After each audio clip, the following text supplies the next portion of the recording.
Welcome back to my YouTube channel world literature. आज जिस poem को हम डिस्कस करने वाले हैं वो है Maximus to himself by Charles Olson. Charles Olson की जो पोइम है मैक्सिमस टू हिमसेल्फ, ये इनकी कलेक्शन थी, उसके अंदर पब्लिश हुई थी।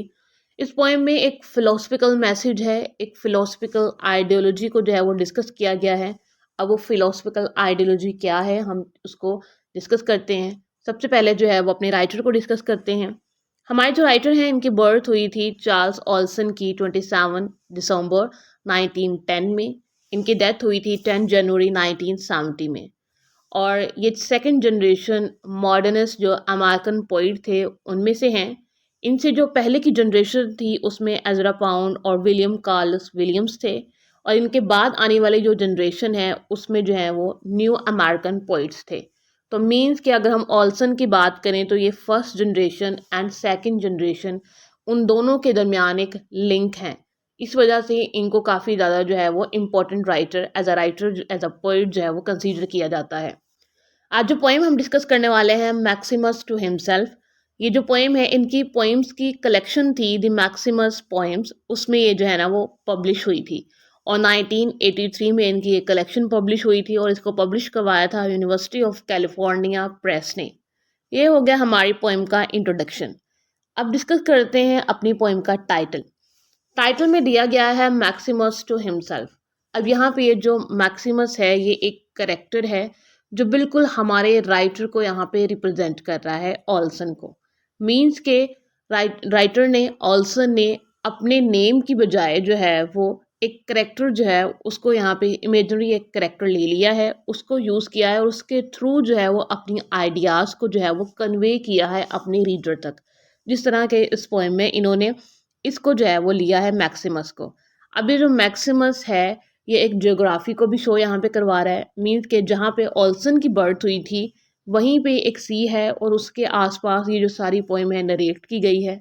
जो हमारा नरेटर है वो मोस्टली जो है वो हमें ऐसी ज्योग्राफी शो करवाएगा अपनी लैंग्वेज के थ्रू, या फिर उसके जो सीन्स हैं जहाँ पे वो लाइंस लिखी गई हैं पोइट्री की, हमें न पता चलेगा कि वहाँ पे सी है, वाटर है, नेचर है, ये सब कुछ है। मीन्स के यहाँ पे ज्योग्राफी को भी शो करवाया जा रहा है। और ये जो टाइटल दिया गया है इन्होंने अपनी खुद की सेल्फ को रिप्रेजेंट करने के लिए यहाँ पे इस टाइटल को चूज किया है। अब डिस्कस करते हैं अपने पोएम की लाइंस को। पोएम स्टार्ट कुछ इस तरह से होती है। I have had to learn the simplest things last which made for difficulties. Even at sea, I was slow to get the hand out or to cross a wet deck.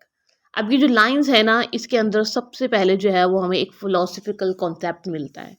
अब वो philosophical concept ये है कि हम हर चीज़ को समझने में बहुत देर कर देते हैं, या फिर हम जो सिंपल से सिंपल चीज़ भी है उसको जो है वो अंडरस्टैंड करने में बहुत लेट हो जाते हैं। अब आप कहेंगे वो कैसे? फॉर एग्ज़ाम्पल अगर हम लोग अपने रिलेशनशिप्स की बात करें तो हम जो हैं वो लाइक फ्रेंड्स की अगर हम लोग बात करें तो एक पर्सन जो है वो दूसरे पर्सन को अपने आर्गुमेंट्स जो है ना उसको वो अंडरस्टैंड नहीं करवा सकता है ईज़िली। हम मोस्टली क्या करते हैं, हमारी जो है वो या तो किसी बात पे डिबेट हो जाती है, यहाँ पे आर्ग्यू हो जाता है इन नेगेटिव कॉन्टेशन अगर हम लोग लें तो। मीन्स कि हम सिंपल चीज़ को भी किसी दूसरे को ईजी वे में अंडरस्टैंड नहीं करवा सकते हैं। हम अपने ईजी रिलेशनशिप्स को भी ईजी वे में जो है वो सॉर्ट आउट नहीं कर सकते हैं।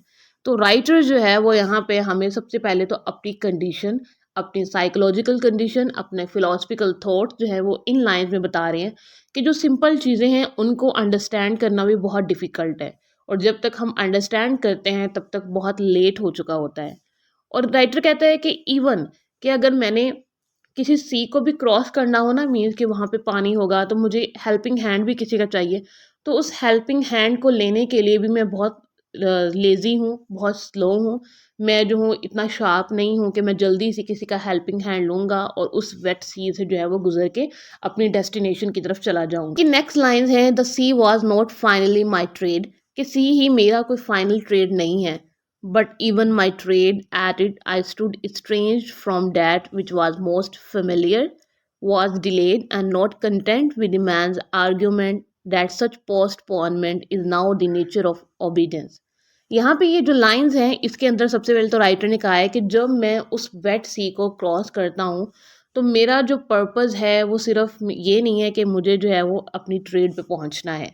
मेरा पर्पस और भी है कि जैसे कि मैं बहुत सारी चीज़ों से फ़ेमिलियर हूँ, मैं बहुत से लोगों को जानता हूँ, बहुत सी डेस्टिनेशंस को जानता हूँ, बहुत सी वर्ल्ड की, नेचर की चीज़ों को जानता हूँ, बट मैं फिर भी उनसे एलिनेटेड हूँ, इस्ट्रेंज्ड हूँ।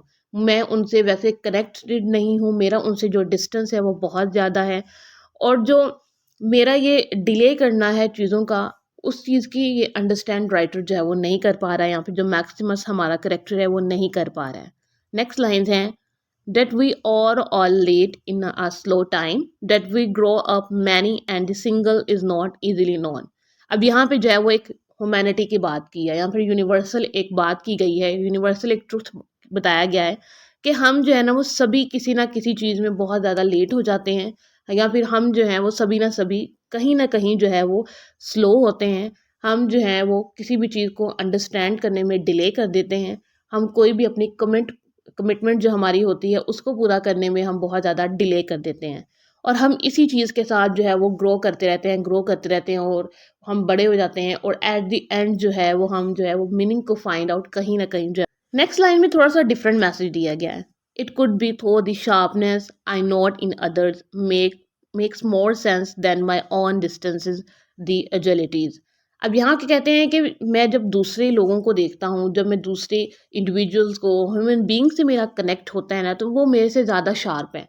लेकिन उनकी ये जो शार्पनेस है वो भी जो है ना एक मेन रीज़न है कि मेरा जो उन लोगों से डिस्टेंस है, जो मैं एलिनेटेड फील करता हूँ, मैं जो सिंपल चीज़ों को अंडरस्टैंड नहीं कर पाता हूँ, या फिर जो मैं इतना स्लो हूँ, उसका रीज़न ये भी है कि जो बाकी ह्यूमन काइंड्स हैं या फिर जो बाकी इंडिविजुअल्स हैं वो मुझसे ज़्यादा शार्प हैं। नेक्स्ट लाइन्स हैं, जो प्रीवियस जो लाइन्स हैं उनके साथ ही कनेक्ट करते हुए, they show daily who do the world's businesses and who do nature's as I have no sense I have done इधर। कि जो लोगों की शार्पनेस है, ह्यूमन बींग की शार्पनेस है, वो अपनी ये जो शार्पनेस है ना वो डेली बेसिस पे शो करवाते हैं, क्योंकि वो वर्ल्ड के जो बिजनेस हैं, डेली का जो वर्क है वो तब करते हैं, या फिर जो नेचर है वो अपना काम रेगुलरली भी जो है वो कर रही होती है। लेकिन इन सब की चीज़ों की अंडरस्टैंडिंग जो है ना वो मुझे कभी नहीं आई, या फिर मैंने जो है वो अभी तक वैसी अंडरस्टैंडिंग नहीं ली है चीज़ों की। फर्दर लाइन में कहते हैं, I have made dialogues, have discussed ancient text, have thrown what light I could, offered what pleasure deceit allows। ये जो लाइन्स है ना इसमें अंदर ये कहते हैं कि मैंने जो है ना वो यहाँ पे अपने डायलॉग्स को यूज़ किया है इस पोएम में। मैंने जो हूँ, जैसे वॉल्ट विटमन की पोइट्री को अगर हम देखें तो मैंने वैसे ही खुद को उनके जैसे कनेक्ट करने की कोशिश की है। तो ये जो पोएम है इसके अंदर उन्होंने डिफरेंट जो एंशियंट टेक्स्ट है उनको डिस्कस किया है, और मीन्स कि इस पूरी कलेक्शन की बात हो रही है यहाँ पे।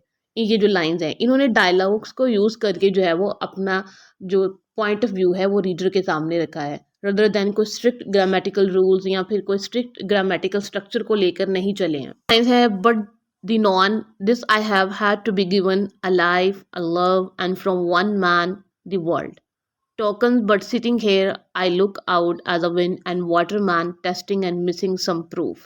यहाँ पे अगेन जो है वो राइटर जो है वो सी के एज पे है और वहाँ पे जो है वो हर चीज़ को ऑब्जर्व कर रहा है, और जो राइटर कहता है कि शायद जो मैं कुछ जानता हूँ या फिर मैंने जो अंडरस्टैंडिंग ली है वो लाइफ है, लव है, या फिर जो एक ह्यूमन काइंड है, यहाँ पे एक ह्यूमन बीइंग है, उसका वर्ल्ड, नेचर, गॉड, इनका आपस में है क्या कनेक्शन है, इन सब चीज़ों की मैंने जो है ना वो अभी तक थोड़ी बहुत जो अंडरस्टैंडिंग है वो ली है।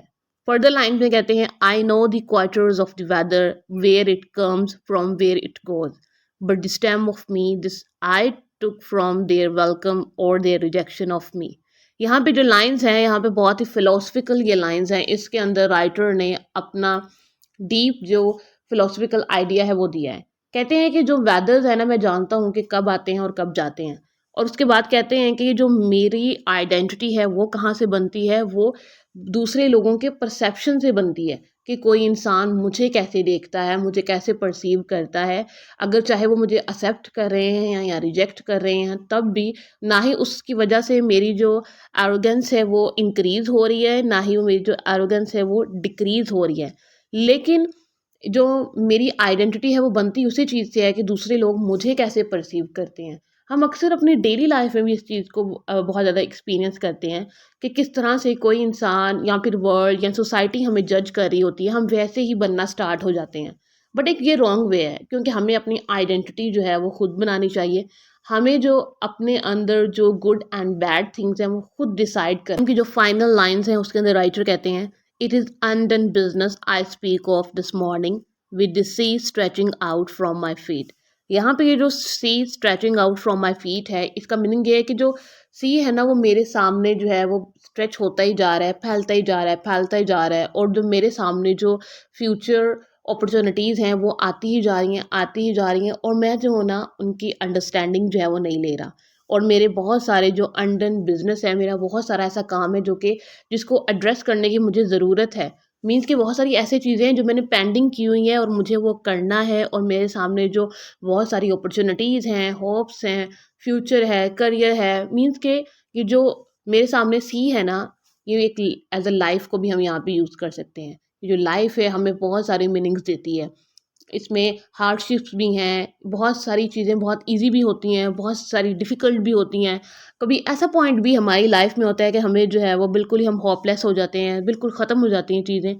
तो ये लाइफ़ जो है वो एक मिक्स अप चीज़ है। इसको अंडरस्टैंड करना थोड़ा डिफ़िकल्ट है, बट नॉट इम्पॉसिबल। क्योंकि हमारी लाइफ़ में कोई भी ऐसी चीज़ होती नहीं है कि जो कि पॉसिबल ना हो। मीन्स कि हर चीज़ जो है वो पॉसिबल हो सकती है, बट उसके लिए हमें जो है वो होप की ज़रूरत होती है, एफ़र्ट की ज़रूरत होती है, और हमारी जो ये फ्री विल का कॉन्सेप्ट है ये बहुत ज़्यादा इम्पोर्टेंट है। क्योंकि जब तक हमारा जो फ़ोकस एंड जो हमारा जो प्रायोरिटी, हमारा जो गोल है वो नहीं होगा, तब तक हम किसी भी चीज़ को अचीव नहीं कर सकेंगे। और ये थी आज की हमारी पोएम, जिसके अंदर हमने राइटर को भी डिस्कस किया है। हमारा जो राइटर है उसने मैक्सिमस करैक्टर को खुद के ज़रिए रिप्रेजेंट करवाया है यहाँ पे। राइटर ने मैक्सिमस करैक्टर के थ्रू बताया है कि किस तरह से वो वर्ल्ड से एलिनेटेड है, और उस एलिनेशन की वजह से जो है वो सिंपल चीज़ों को भी कभी कभी अंडरस्टैंड नहीं कर पाते हैं। आई होप कि आपको ये लेक्चर जो है वो समझ आया होगा। वीडियो को लाइक और शेयर और चैनल को ज़रूर सब्सक्राइब किया करें। Thanks for watching my channel.